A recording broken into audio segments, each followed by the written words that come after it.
à tous, c'est l'heure de Médiasphère, la revue de presse de la rédaction sur 8 Mont-Blanc.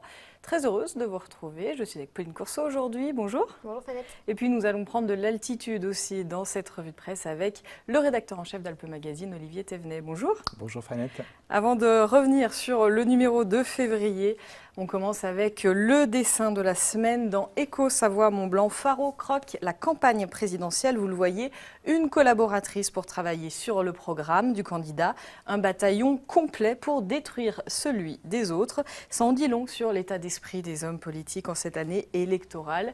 Une année électorale qui nous a d'ailleurs inspiré une nouvelle rubrique que nous inaugurons ce vendredi avec vous, Pauline. C'est la rubrique Bruit de campagne. Et c'est un homme qui est dans la tourmente cette semaine. Et oui, Fanette, c'est François Fillon. Vous n'avez pas pu y échapper cette semaine. Il est sur toutes les unes de tous les médias, avec notamment aussi la une du Faucigny. Alors, on aperçoit Bernard Accoyer, voire des Pénélope partout. Il a en effet affirmé à plusieurs reprises avoir vu la femme de François Fillon dans les couloirs de l'Assemblée nationale. Donc, a priori, ça lui fait tourner la tête. Et puis, on part du côté de la twittosphère avec Lionel Tardy, qui lui dit stop à la chasse à l'homme. Il dénonce l'acharnement médiatique sur le candidat des Républicains pour la présidentielle. Il a été élu par 3 millions de Français, alors il faut le laisser tranquille selon lui. Autre tweet, celui de Bernard Accoyer. Lui aussi défend le soldat Fillon. Pour lui, les accusations viennent des adversaires, la gauche Macron. Bref, tout le monde en prend pour son grade. Et puis Gabriel Doublé, le maire UDI de Saint-Cergue, et soutient Dalla Juppé durant les primaires. Le cite, en matière judiciaire, il vaut mieux avoir un passé qu'un avenir. Référence aux attaques durant la campagne. Le ton est donc donné à droite entre ceux qui soutiennent le candidat Fillon et ceux qui demandent à ce qu'un plan B soit choisi. Et en parlant de plan B, Fanette, nos confrères du Point sortent un article concernant, vous savez, les noms de domaines qui sont donnés. De nombreux noms circulent pour remplacer François Fillon, Xavier Bertrand, François Baroin et Laurent Wauquiez, président de notre région. Laurent Wauquiez qui a déposé un nom, Wauquiez2017.fr. Laurent Wauquiez, lui, ne s'est pas exprimé sur le sujet, du moins il n'a pas apporté son soutien à François Fillon publiquement. On peut dire qu'à droite, la campagne est bel et bien lancée, mais qu'elle n'est pas forcément sur de bons rails. Merci Pauline, on va prendre un peu de hauteur, ça va faire du bien avec notre invité Olivier Thévenet, rédacteur en chef d'Alpe Magazine, c'est le Focus.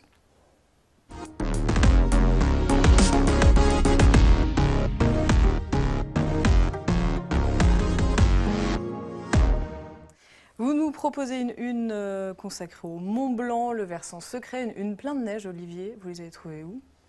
Alors, toute cette neige. En fait, elle arrive pour ce week-end. Donc voilà, on a un petit peu anticipé. on a repeint la photo. Non, c'était une photo qui a été prise, je crois, l'année dernière. Donc l'année dernière, on a eu un peu plus de chance que cette année, mais ça ne va pas tarder. Qu'est-ce qu'on peut trouver? J'ai notamment retenu un dossier sur le massif de la Lausière avec les bronzés qui font du ski de rando. La discipline est victime de son succès? Alors, ouais, là, c'était un peu, on va dire, un pas de côté, un petit peu décalé par rapport au ski de rando. Enfin, déjà, bon, l'idée, c'était effectivement de montrer ce beau massif. Comme on le voit sur les photos, il y a là aussi plâtré de neige et avec des très belles images. C'est un très beau massif pour pratiquer le ski de rando. Mais d'un point de vue de texte, Christophe Dumaret, donc, qui est alpiniste et guide de haute montagne, qui nous écrit à chaque fois cette rubrique, a voulu un peu se décaler et effectivement montrer un peu la face cachée du ski de rando, le avant, le après, les petites galères, etc. Et surtout, effectivement, aujourd'hui, alors je ne dis pas que le ski de rando est victime de son succès, parce que ça reste quand même raisonnable, et puis il reste encore plein de massifs où on peut faire du ski de rando de façon tranquille, mais c'est vrai qu'aujourd'hui, c'est une activité qui est en plein essor. Ben, voilà, on ne peut pas non plus avoir le beurre et l'argent du beurre, hein, quelque part. Et puis, cette une consacrée au côté peut-être un petit peu moins connu, je ne sais pas si on peut dire ça, mais en tout cas, versant secret du massif du Mont Blanc. On n'est pas à Chamonix, on est à Saint-Gervais, au Contamine, dans des endroits un petit peu plus discrets. Oui, c'est effectivement, bon, voilà, le Mont Blanc, ça reste quand même très emblématique. Et quand on parle Mont Blanc, on parle souvent plus de Chamonix, j'allais dire que ce versant-là, peut-être qui est un petit peu moins connu, plus intime, avec Saint-Gervais, quand on l'aborde, les Contamines Montjoie, il y a un côté à la fois peut-être un petit peu plus nature aussi, notamment quand on va aux Contamines, avec la réserve naturelle des Contamines Montjoie, qui est un magnifique espace protégé aujourd'hui. Je ne vais pas dire authentique, plus authentique, parce qu'après c'est toujours difficile de comparer une vallée par rapport à l'autre. Je pense que les deux ont leurs avantages et leurs inconvénients, mais c'est effectivement un peu moins connu. Ouais, je pense qu'un peu moins connu du grand public.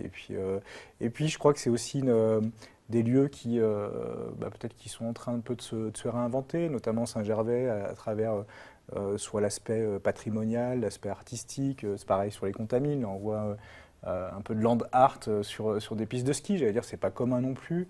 Donc, Ça, c'est cette année. C'était l'année dernière. L'année dernière. Donc, du coup, je trouve qu'il y a pas mal de petites initiatives à droite à gauche dans cette vallée qui ont fait qu'on avait envie d'aller d'y retourner et puis de voir comment elle avait un peu évolué. Comment vous les décotez, ces coins-là, justement, puisqu'ils sont plus discrets, plus intimes? Alors là, il est discret sans l'aide parce qu'on va dire que Saint-Gervais, les Contamines, ça reste connu, notamment quand on habite en Haute-Savoie, on connaît quand même. Après, c'est surtout aller chercher peut-être des nouveaux acteurs. Là, on en voit un qui est un graffeur, donc voilà, qui fait des graffitis. Je veux dire, à Saint-Gervais, on ne s'attend pas forcément à voir ça, mais au sens graffiti, au sens artistique du terme. Donc voilà, c'est plutôt aller chercher ces gens, ces personnes qui font vivre ce territoire et qui le font vivre peut-être de façon un petit peu différente qu'il y a 10 ans, 15 ans ou 20 ans. Avec toujours une large place accordée à la photo. Toujours, ouais, c'est quelque part notre marque de fabrique et puis nos envies, quoi, c'est clair.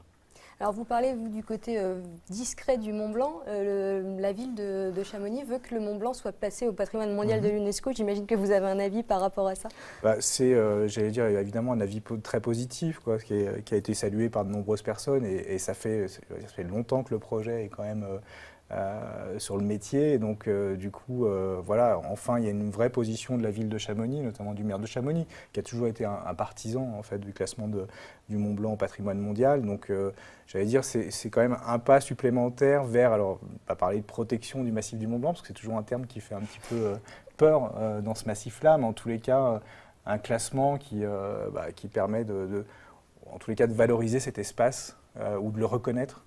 Qui est quand même un espace et une montagne assez extraordinaire et unique en Europe et unique dans le monde. Alors on parle montagne dans votre magazine, mais on parle aussi un petit peu gastronomie. Il y a une page qui est dédiée à la rissole. Oui, alors là, en fait, on a chaque numéro une double page qui s'appelle Une histoire de goût, qui est à chaque fois écrite par Delphine Pontet et Alain Perria-Mercereau, donc, qui ont un très bon restaurant au Bourget du Lac. Et l'idée, c'est à chaque fois, ils ont carte blanche, entre guillemets, pour nous proposer un produit, une recette et une histoire qui va avec. Donc on a à la fois la recette, mais on raconte aussi une histoire. C'est une histoire qui leur est personnelle souvent. Et donc là, la rissole, on va dire que c'est un produit de saison. C'est presque comme la bugne, comme les crêpes en ce moment. On est dans un vrai petite gâterie, une petite gourmandise, on va dire. En plus, très facile à faire. Et puis c'est parfait, on a la recette à côté. Exactement. Ouais. Et on est vraiment sur quelque chose qui est une recette traditionnelle de Savoie et de Haute-Savoie. Eh ben, merci beaucoup Olivier Thévenet. Fanette, on va découvrir une nouvelle rubrique qui s'appelle #atmosphère. Vous avez pris un petit peu le pouls cette semaine de toute l'actualité. Voilà, et le premier mot de la semaine, c'est nauséabond. Ça ne vole pas très haut. On en a un petit peu parlé en début d'émission en cette période électorale. À commencer par le Front National qui a joué avec le feu depuis le début de l'année. Marine Le Pen a, semble-t-il, refusé plusieurs interventions dans les médias dans l'objectif d'accumuler du temps de parole. Parallèlement, il y a eu les primaires à droite et à gauche. Ça a occupé pas mal d'espace médiatique. Or, vous le savez, en cette période, les chaînes de télé, c'est dans l'obligation d'accorder le même temps de parole à tous les candidats, à tous les partis. Dans une lettre ouverte, la présidente a donc écrit au président du CSA pour demander à ce que les heures du OFN soient reportées sur la période qui commence. Et c'est non, a dit Olivier Schramek. Le FN ne l'a pas alerté plus tôt sur un éventuel déséquilibre. Les médias, certains, se sont plaints de refus d'intervenir dans certaines émissions et le report du temps de parole n'est pas prévu par la loi. Nauséabond aussi, parce que c'est cette semaine que le dernier numéro de l'Hebdo paraît chez nos voisins suisses. On voit là quelques images du dernier bouclage réalisé par nos confrères de La Télé. Le plus célèbre hebdomadaire roman a été fondé il y a 35 ans et compte encore plus de 150 000 lecteurs chaque semaine. Mais voilà, l'éditeur estime que les revenus publicitaires ne sont plus suffisants pour continuer à le publier. C'est triste, Olivier Thévenet ? C'est toujours triste de voir un magazine disparaître, quoi. Enfin, j'allais dire, c'est aussi un peu notre, je sais pas, une angoisse permanente, mais en tous les cas, c'est quelque chose auquel on pense, parce qu'on voit bien qu'effectivement, la presse magazine et la presse papier, tout court, entre guillemets, prend des chemins qui sont un petit peu différents aujourd'hui, avec certaines suppressions de magazines, disparitions pour d'autres.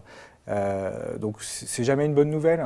C'est pas une bonne nouvelle, j'allais dire, pour les gens qui 35 ans travaillent pour cet hebdo, pour les lecteurs qui le suivent aussi certainement depuis de nombreuses années. En plus là on est sur un magazine de bonne qualité, quoi, de très bonne tenue, quoi, voilà, donc c'est jamais une très bonne nouvelle, c'est effectivement un peu triste. Bon, après c'est aussi, j'allais dire, c'est la vie de la presse, quoi. Pendant qu'il y en a un qui meurt, il y en a un autre qui naît aussi, certainement. Donc, et il y aura certainement une autre façon de réinventer l'hebdo de demain, j'espère pour eux en tous les cas. Et puis dans cette actualité nauséabonde, une bonne nouvelle quand même, juste un petit clin d'œil, c'est le lancement de Décodex par les équipes du Monde. C'est un moteur de recherche qui permet de vérifier la fiabilité des sites d'information et autres réseaux sociaux. Oui, Fanette, pardon, j'allais oublier de vous lancer. Et puis, on parle pour les plus gourmands, une bonne nouvelle. Voilà, c'est l'autre mot de la semaine, c'est fromage. La raclette de Savoie a enfin obtenu, Pauline, son appellation IGP pour indication géographique protégée. C'est un article à lire dans l'Hebdo des Savoies. On en apprend plus sur un cahier des charges très strict. Et puisque l'on parle de raclette, une petite idée glanée sur Twitter, ce sont les churros à la raclette. Voilà. C'est une idée pour ce week-end. Ça doit être lourd, mais ça doit plutôt être bon. Merci Fanette, on passe à une rubrique qui ne change pas, on passe au top et flop de la semaine.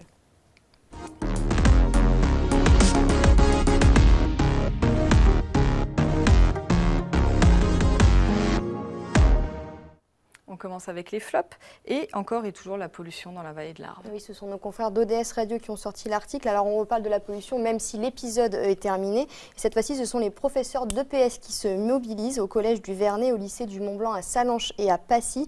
Un accord en fait a été conclu pour organiser les activités sportives en fonction de la qualité de l'air. Pour exemple, en cas de pollution au niveau information des activités nécessitant peu d'hyperventilation seront proposées aux élèves. Puis au niveau d'alerte, les professeurs mettront en place des activités sans hyperventilation. Et après 10 jours consécutifs de pollution, il n'y aura tout simplement plus de cours d'EPS dans ces lycées et ces collèges. Et puis la loi nous rattrape toujours. Oui, nos confrères de France Bleu Pays de Savoie ont sorti cet article. C'est des Savoyards qui ont eu du mal à y croire. Ils ont reçu récemment des amendes vieilles de plus de 20 ans. Elles avaient été mises entre 96 et 2000, alors que le délai de prescription des contraventions est de 3 ans. Alors pas de panique pour eux, ces envois viennent d'une erreur informatique à la direction des finances publiques de la Savoie. Pour régler la situation, il y a des agents qui prennent contact avec les personnes concernées. Ils n'auront donc pas à payer malgré le fait qu'ils étaient en infraction. Et puis de bonnes nouvelles avec une initiative intéressante à Genève. Oui, c'est la Tribune de Genève qui nous sort cet article. La ville de Genève revient sur les habitants et les gens qui sont de passage dans le canton sont invités à enregistrer les bruits qui les entourent avec l'application qui s'appelle Noise Capture. L'objectif, c'est d'établir une carte de l'environnement sonore du canton afin d'évaluer tout simplement la qualité de vie. Selon l'Office fédéral de la statistique, Genève est la ville la plus bruyante de Suisse. Le bruit peut provoquer certaines maladies. Alors Noise Capture s'inscrit dans le cadre d'un projet avec tout simplement les hôpitaux universitaires de Genève visant à prévenir la prévalence de certaines maladies dans les zones à risque. Et enfin, le retour d'un tournoi givré. C'est Tarentaise Hebdo qui nous en parle. Ça s'appelle, alors je vais peut-être écorcher le nom, la Gorse de Retz. C'est un tournoi givré mêlant des disciplines des sports d'hiver et avec d'autres pratiques peu connues. En 2016, l'événement avait fait impasse et il est revenu cette année pour sa 14e édition accompagné d'une centaine de bénévoles. Ça s'est passé à Champagny-en-Vanoise. C'est un petit clin d'œil sympa pour un événement un petit peu moins connu. Ça change un petit peu du ski classique, on va dire. Merci beaucoup. Merci à tous les deux d'être venus sur le plateau de Médiasphère. N'oubliez pas d'acheter et de lire la presse. On se retrouve la semaine prochaine pour une nouvelle émission Médiasphère. Passez un très bon week-end.